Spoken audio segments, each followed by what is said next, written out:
right, I just want to make sure everybody in attendance, if they can hear me, you can pop a little message on the Q&A chat, but otherwise we'll start a meeting.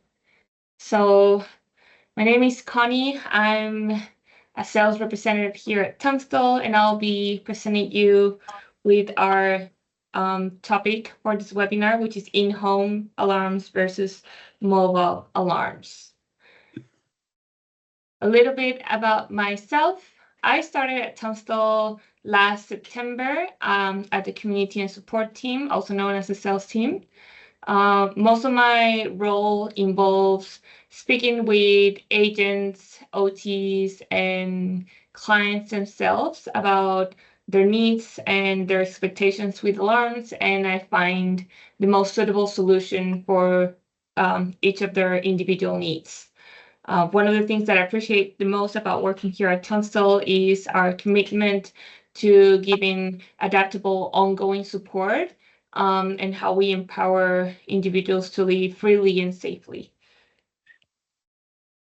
With me today, I have a guest, Tommy Dangatai. Tommy, do you want to present yourself?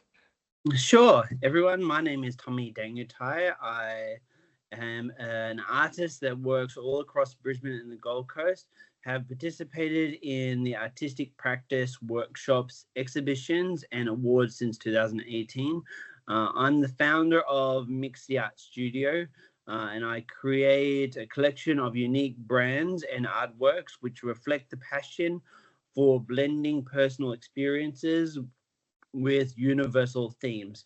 I have been a client for Tunstall now for many years, and I live independently in Brisbane with my cat Nala.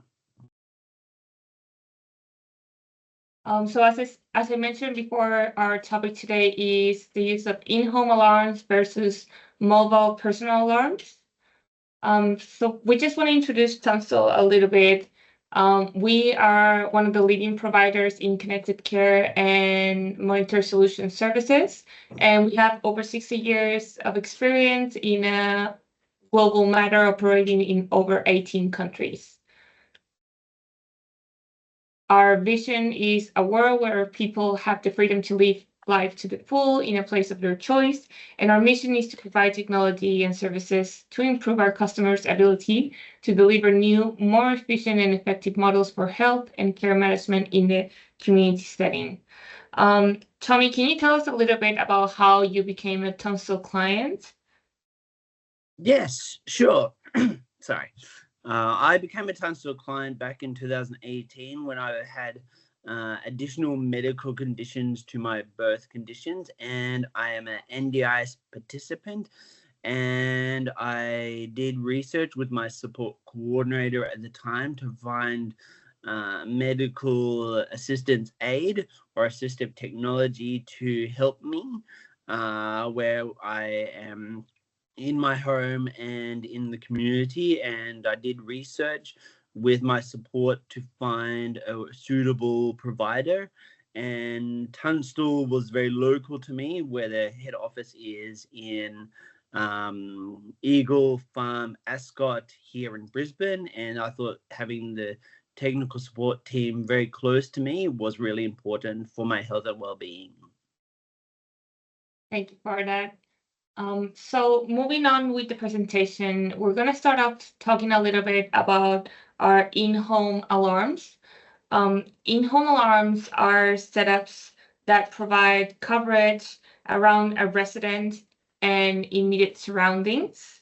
The equipment that we use for in-home setups are basically a base station, like the one shown on the image, that comes supplied with some trigger buttons and additional fall detector options. Coverage for an in-home alarm is about 50 to 80 meters, which will mainly be affected by the construction of the residence and other conditions such as weather and connectivity. One of the main benefits of in-home alarm systems is that they require minimal maintenance. Because they're set up in one specific place, you pretty much set it and forget it. There's more secure signaling because of this static feature. And there's flexible hire options for in-home alarms. You can either rent it or own it outright. Downsides of in-home alarms is basically in the name, it says in-home use only. So it will be limited by where the machine is and the size of the residence. And other downside that you may experience is that the speaker base station is the alarm and has the microphone. So distance from the speaker will affect how the client can communicate through the alarms, for which we do set up no voice contact protocols for when the client is too far away for us to hear them. But it's one of the downsides that some people report.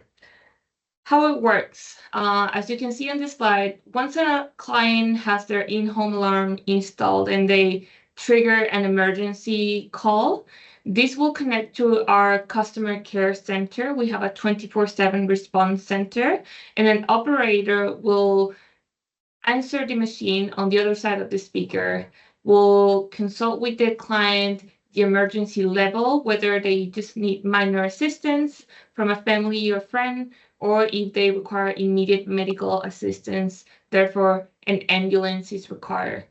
From then, they will call the respective emergency contacts according to priority level, and they will definitely stay on the line with the client unless the client specifically tells them no, until one of the emergency contacts or the ambulance has assisted to the client and confirmed that they are getting help or are okay.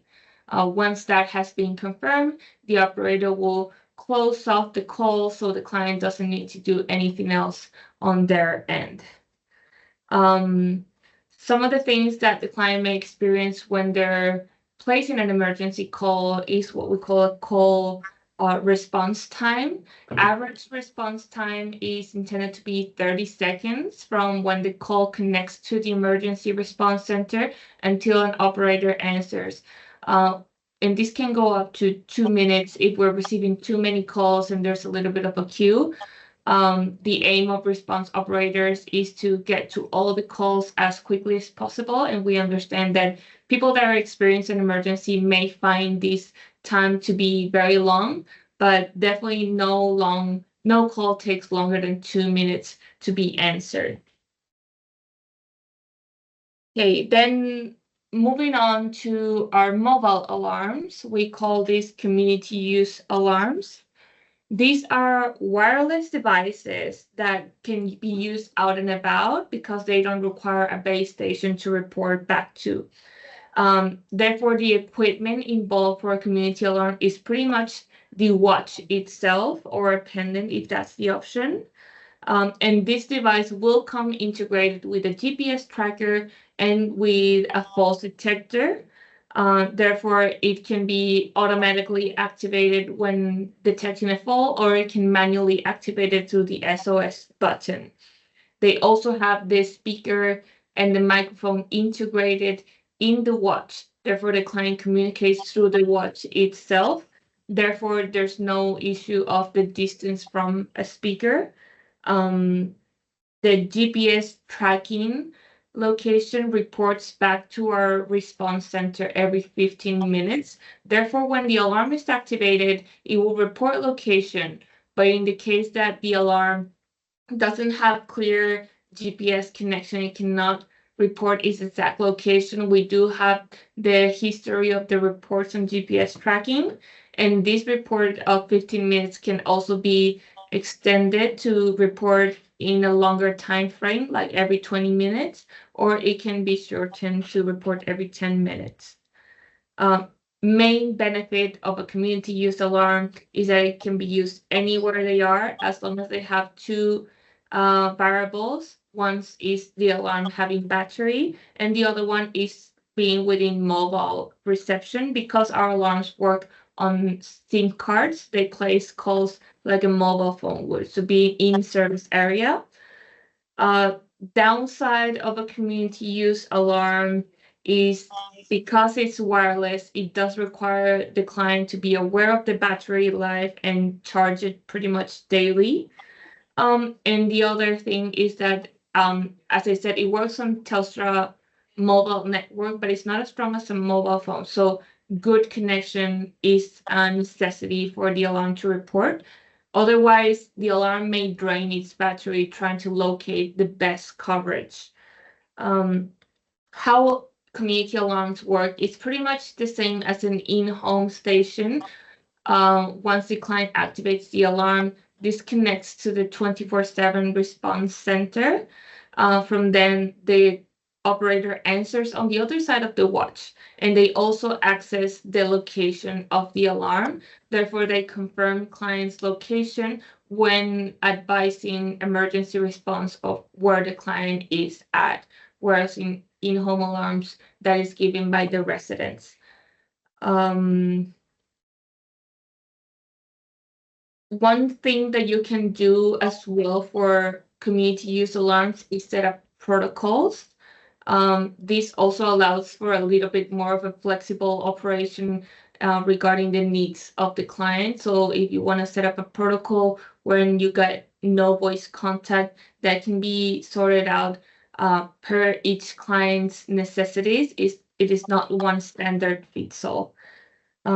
Tommy, you have a community use alarm. Can you tell us a little bit more of your experience with that? Yes, definitely.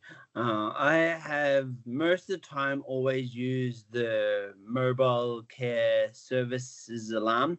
I've had three different types in the past, depending on my needs and my medical urgency. From a watch to a pendant that you wear around the neck, as well as the pendant that you can use sort of like on your keychain. So there's various options that you, as the user and family, can choose if they want the flexibility of being mobile and connected within your community, and to have the flexibility that you need, and always having the support there when you want to be empowered and connected to the community. I have currently the Gen 5 watch at the moment. And I just recently used it in the last week or so due to one of my medical emergencies. And as the Tunstall members here have said, that yes, it connects to the 24-hour monitoring service, which is based here in Brisbane. And then they can go through the protocol of finding your location, as well as checking what assistance that you may need depending on the emergency. If you're not responding, then they would contact your emergency contact person or an ambulance, which for my case, that was what was needed. I have, as I said, I've tried different products. So some products might suit other people, depending on their needs and their actual abilities of mobility. So it's always really good to check with the Tunstall team to find what products suit you best. So one of our highlighted products for this presentation is, as Tommy mentioned, the Gem5 watch. The Gem5 watch is a mobile use alarm. As I said before, these alarms pretty much work anywhere as long as the client is within the mobile network. And the Gen5 is specifically popular with our users because not only because of the mobile component of it, but also because it pretty much is an everyday wear item. So it doesn't disrupt their daily routine or changes much of what they've been doing already. It just seamlessly integrates into their daily life as an extra point of safety measures, basically. Features of the Gen5 watch is the GPS location upon the alarm activation, as well as the false detector. This one works through impact detection, so it won't activate with minor knocks just by bumping it on a table unless you have a very sensitive setting. but it does require a minimal of strength force for it to trigger a false detection.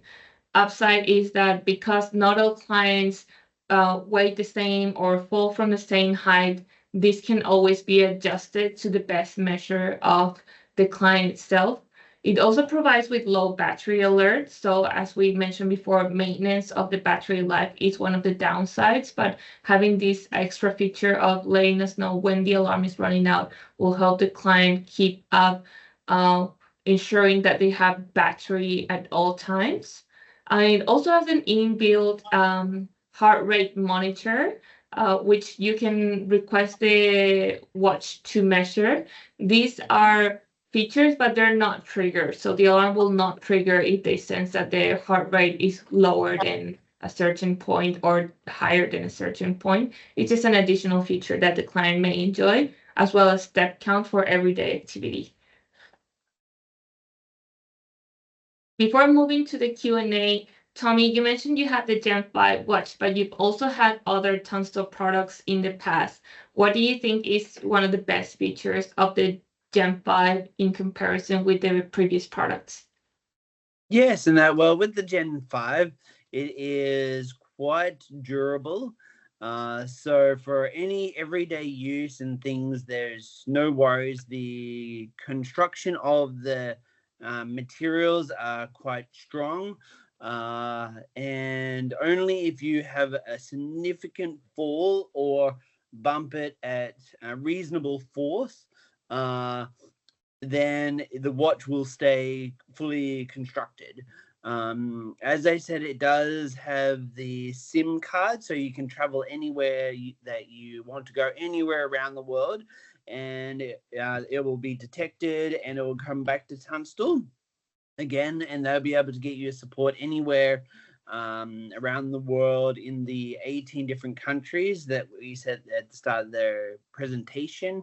As well, with the battery alarm, it actually does tell you when you get to about 20%, it actually starts to tell you that your battery is getting low, and it's very clear on the screen when you connect the watch to the magnetic battery connector.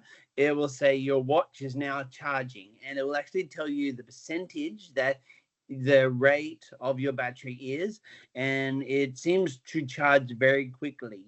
So if you're used to products charging slowly and you don't have very much time, this is a very good product for you to have it charged like near your bed at night time, and it'll be charged like within an hour or two, and then it's ready to go again. And as I say, the more times that you actually use the watch and it is activated for an emergency, the battery life does diminish quickly. But if you let it idle and just use it as a normal watch, the battery life will be significantly extended. And I thought also, because I'm a participant that walks and also wheels, depending on my abilities, that the step counter is also really important. So then you can still manage your mobility and your assistance, whatever level that you are at. And Yeah. good product. So, mhm. It's so Oh, I think your face feed is on the cutting watch. off a little bit, Tommy. Can you repeat that last part, please? Yeah, sorry about the connection.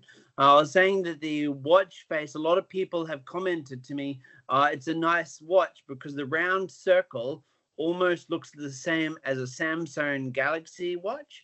So it is very discreet in that way. People wouldn't recognize it. So if you're very self-conscious about a chunky watch, it is a reasonable size.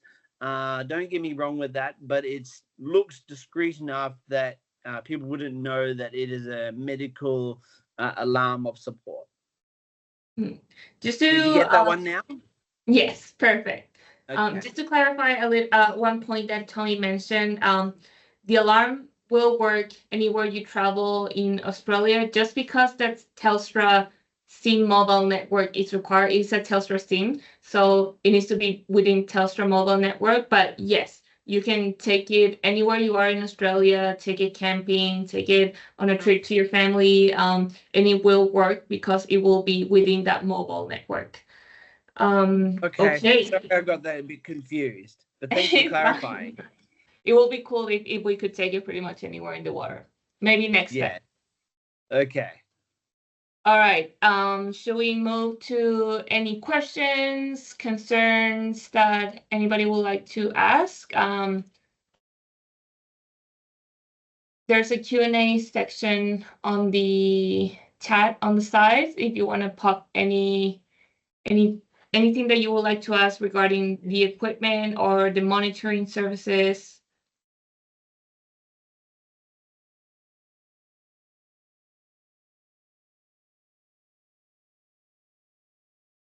Oh, one last thing that I would like to mention before if anybody's in a rush to move on to their next task.